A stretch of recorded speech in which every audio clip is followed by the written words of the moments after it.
Hey, what's up everyone? It's been a while since I made my last video, but I thought it'd be the perfect time to do one. I do move places in about 10 days, so I'm gonna have to pack up all my fragrances soon. I'll probably wait till like the day before or something. But I did get a few new ones in last week and the week before.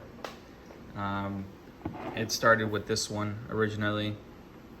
So I got music for a while from Frederic Malle and Carlos Benaim. Really good masculine pineapple concoction with patchouli. I've been really enjoying this one. I wore it 3 times last week. I'll probably wear it today also. But it reminds me of a Mexican candied pineapple lollipop with some chili powder on it. And I'll do a proper review on this at one point. But definitely interesting fragrance, loud opening, but it kind of calms down to a more mellow dry down. After this, I saw that Male Le Parfum 75 ml went on, or got a price drop, I guess, and I had to pick it up. Couldn't pass up the deal, and this was always on my list as well. I like the black bottle for this. Really nice masculine fragrance as well, and perfect for, I mean, I've been wearing it in the heat. I don't know if I mentioned already, but it's been 100+ degrees this week, so really hot here in Texas right now. But that doesn't, scare me from wearing these darker fragrances. I think it kind of gives it a different edge on it, and it does make more notes resonate, which I enjoy a lot. It's kind of fun wearing them in the heat. Which brings me to another one that I found. I found this one at CVS. They had it for $32, which is, I mean, Fahrenheit. Can't go wrong with Fahrenheit. I don't know. I think this is either 2019 bottle or 2009. I'm not certain. I want to say it's 2019 because 2009 would be way too hard to find, but batch codes repeat every 10 years, so this said 2019, but who knows. But really good fragrance. I'm glad to have it in my collection. This is the EDT though, so no parfum for this one for me, at least not yet. But this is a small 50 ml bottle, which definitely fits along with my collection. I don't like huge bottles. But those are my recent pickups on the left side. And it's kind of split down the middle as well. We have some masculines on the left, and then I ended up picking up Lipstick Rose last week, and I got it in on Saturday, so maybe 3 days ago, and wore it all of Sunday, and I wore it all of Monday as well, so yesterday. So I've worn it 2 days in a row, and I really enjoy this one. And all of these on the right side, I'll talk about in a second, but they all share a very similar vibe to them. They all share a similar DNA in that they have violet powders, roses, and vanilla. So this one, Lipstick Rose, I don't know when it was launched. I was actually launched in the original release of Frederic Malle. So back in 2000, this was one of the ones that came out with all the originals. Perfumer is Ralph Schweiger, right there. I'm not familiar with any of his other work. I did kind of research him, but nothing that I've used before in the past or smelled was produced by him. But I do really enjoy this one. It starts off really really lots of iris and violets in the very top, especially from the bottle. And every time I wore it, I wore 4 sprays, and it's been doing really well for me. It does last quite a bit, and I really enjoy the dry down. The beginning is really great too. In the first couple hours, you know, you get that perfect blend of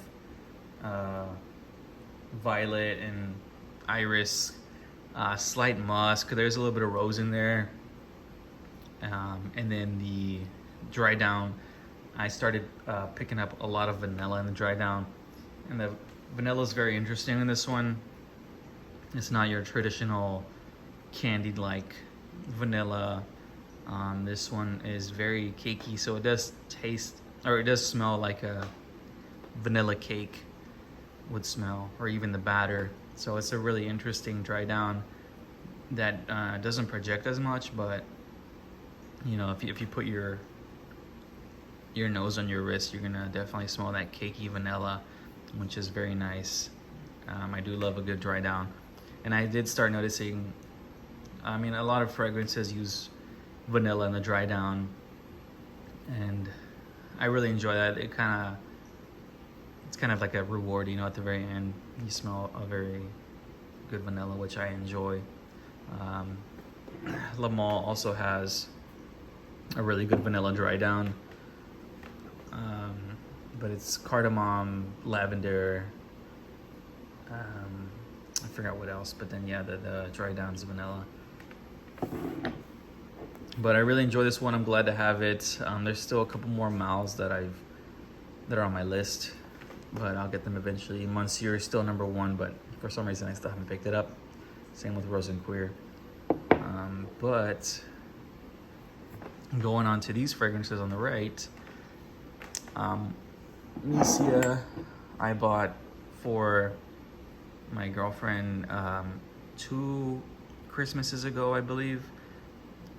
But if you can see, not much juice has been used, right?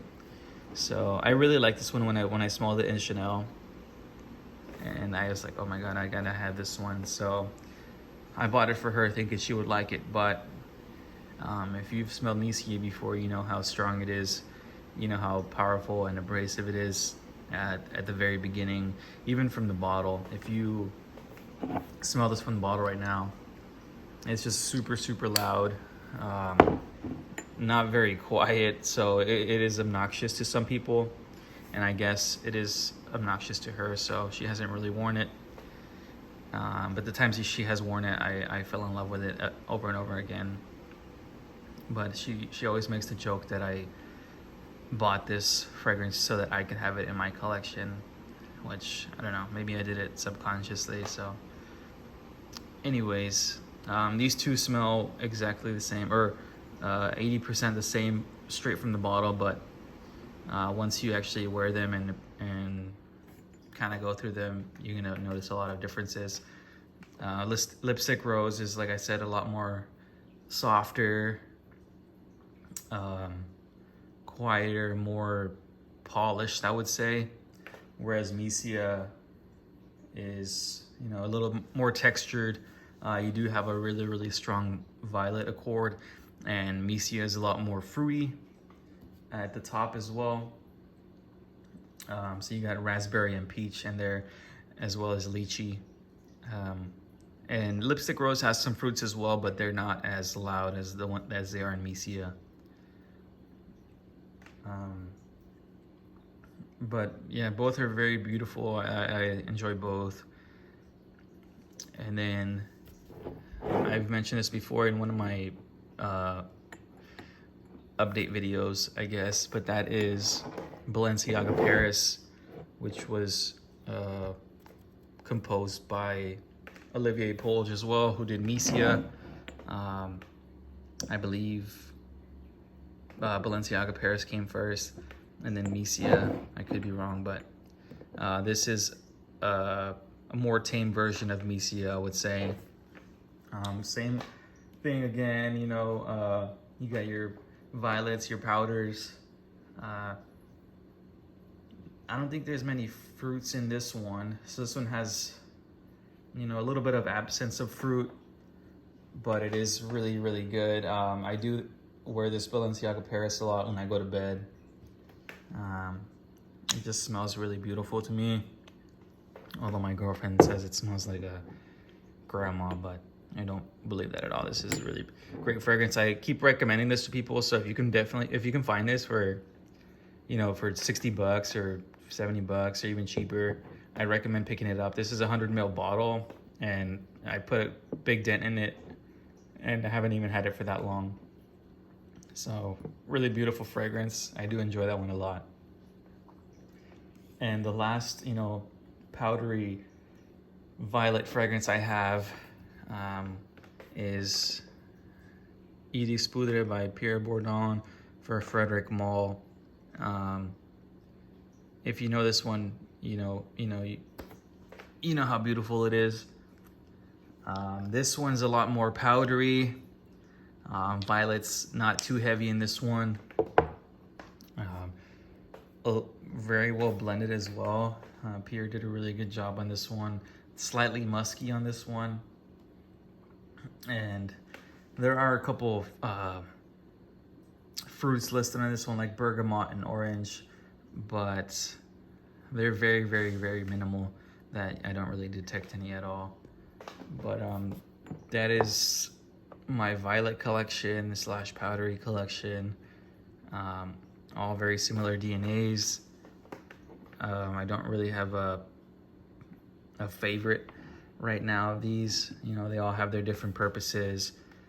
Lipstick Rose is very calming. If I don't want to annoy anybody with my perfume, you know, I'd probably pick this.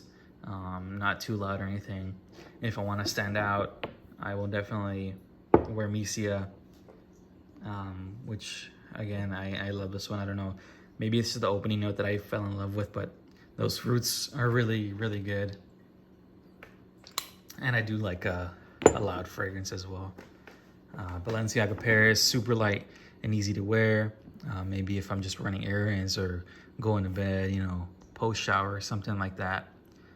Super easy reach for me. I really enjoy that one.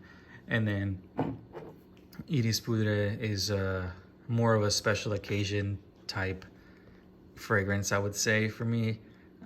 I don't wear this one as like a regular thing, just because I like to savor it. Light breezy days, a walk in the park, something like that, or grabbing a coffee, this is the one to go. But if you have any questions, let me know. Eventually I'll do a review on Male Le Parfum, Dior Fahrenheit. I want to make a video along with Leather Oud, which I reviewed a couple months ago. And this is gonna take a while for this one. A little more complex, so it will take a little bit longer to kind of digest this one and get you a proper review on that one. But thank you for tuning in. It is time to dismantle this table that we're currently using. Like I said, I'm moving in 10 days, so I'm gonna try to get as much done as I can while I have some time. And I will probably do a video while I'm boxing all my stuff up, just to kind of show you the chaos. I'm sure you guys who have moved recently know the struggle of, you know, making sure you wrap everything properly, no casualties, anything like that. But until next time, let me show you actually. I got a heating pad for Dutch right here, and he never leaves that spot. So thank you for tuning in, and we will catch you guys in the next one.